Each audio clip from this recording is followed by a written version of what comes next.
এই যে গর্তটা যে আমরা কাটাছিড়া করি তার ভিতরে রক্তপাত হয় কিংবা অনেক ময়লা টয়লা হয় যখন আমরা দোয়াপালা করি, দোয়াপালা করলে সাইডে যাতে না পড়তে পারে এই জন্য আমরা গর্তটা করি। পানিটা সম্পূর্ণ এই জায়গায় পড়ে। এই ড্রেনটা, এই ড্রেনের থেকে আমরা ভিতরে ড্রেন আছে, পিছনে ড্রেন আছে, ওই ড্রেন দিয়ে আমরা নদীর ভিতরে সরাসরি সরাই দিই। যখন বডি আসে ভিতরে দাইয়া বডির জামাকাপড় খুললিয়া আমি রাখি আলাদা, রাখার পরে বডিটা গামছা দিয়ে ঢাকিয়ে রাখি।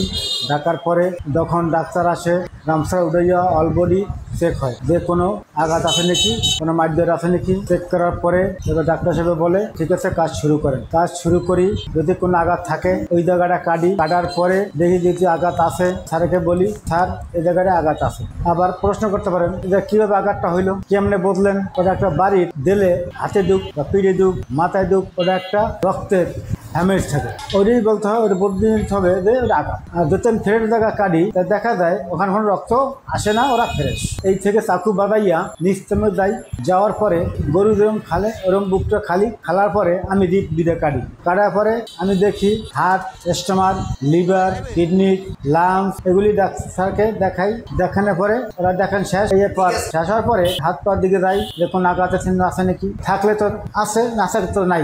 এরপরে আমি যাই মাথার দিকে, মাথায় কোন আঘাত আছে নাকি। সে যে মরলে কি কারণে মরলে, সে হোমিসাইড করুক, সে যে কোনো একটা রহস্যের মধ্যে আছে। রহস্য তো আমরা ডাইরেক্ট বাড়ি করতে পারবো না, এটা বাড়ি করতে হলে লাগবে কি প্রশাসন। ডাক্তারে সে যেটা পাইবে ওটা সে লিখে দেবে। এবার মাথা নিয়ে হলে সান্নিধ্য মরার পর মানুষের দেখে ফেস্টু, ওই ফেস্টু আমরা একটু কাটি কম, আমরা পিছনটা কাটি। পিছনে কাটতে আমরা উল্টাইয়া তারপর আমরা সারাটা কাটি, সারাটা কাটতে এবার আমরা দেখি ভিতরে কোনো আঘাত আছে নাকি, বা মাথার চামড়ার ভিতরে কোনো আঘাত আছে নাকি। যদি আঘাত পাই তাই স্যারকে বলি স্যার না ফ্রেশ, স্যারকে বলি না স্যার কোনো আঘাত এটা নাই, স্যার তো সবই দেখে।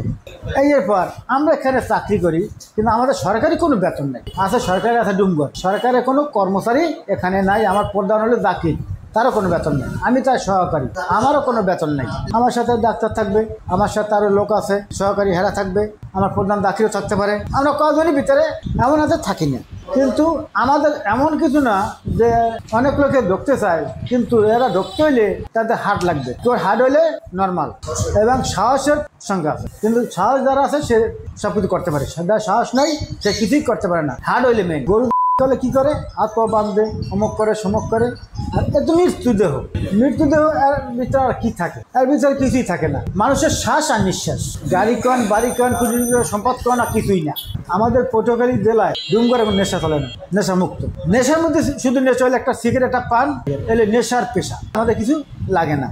মানুষে মন্তব্য করে এরা কিছু খাইয়ে লাগে, আসল না আমরা কিছু খাই না। টাইগারটা খাই কেন, ওই একটা বডি কাটতে গেলে মনে করেন পেট ফুললে উঠছে, ওটা কাটতে গেলে গ্যাস বাইরেই গেছে, সামনে আমি থাকি, ওই গ্যাসটা তারা আমার ঢুকতেই পারে, এটা স্বাভাবিক। ওই করে টাইগারটা খাইলে গ্যাসটা যেন আমাদের সমস্যা না দেয়, এই জন্য টাইগারটা খাওয়া দেয়। টাইগারটা খাইলে গ্যাসটা বাইরেই দিই, মানে ছুরি ঢুকাইছি ফসফসি বাইরেই গেছে হাওয়া। ওই সময় ওখানে ডাক্তাররা থাকতে পারে না, অনেক দাঁড়াইছি। অনেকে স্যারে বলে যে তুমি শরীরের দাঁড়াও। আমি বলি স্যার আর কি আছে, মুসলমান করাইছে তাদের কিন্তু ঘি নাইছে কি আমার কামাইবে। এটা মনে করেন 15 দিন, এক সপ্তাহ বা 20 দিন পর একটা বডি আসে, গাছে লাগে আছে বা একটা বাগানে পড়িয়া রয়েছে, ওই সমস্ত বডি পোক হয়। তো পোক হইলে ফেনাইল দিলে ওই পোকটা সরে, কিন্তু ডাইরেক্ট গ্রান দেরি সরার ওডি সরবে, কিন্তু সব গ্রান সরবে না। ওই অবস্থা মধ্যে করতে হবে, কিছু করার নাই। এখানে মানুষ আছে না যে আজকে দেখে মরা মানুষ দেখলো হে ভয় পায়, হ্যাঁ রাইতে ঘুমাইতে পারে না, কিন্তু আমাদের কোনো আমি যে কাজ করে দিয়ে দামও থাকবে না যে আমি কি করলাম কি না করলাম। আমাদের বর্তমানে এই বছরে ক্লাসের সংখ্যা একটু কম, গ্যাসের বছরে একটু বেশি হইলে। অল বাংলাদেশে হিন্দুরা কাজ করে, মুসলমানের কাজ করে বলছি চলেই বলছি না, কিন্তু এখানে মনে করেন যে 3 পুরুষ চলে, রূপগদি, রশিদ গদি, জাকির গদি, সবাই ডুম। আমাদের এখানে কোনো হিন্দু কোনো রুম নেই, সবই আমরা মুসলমান। আমরা 4 লোকের কাজ করি, সবই মুসলমান, এখানে হিন্দু নেই।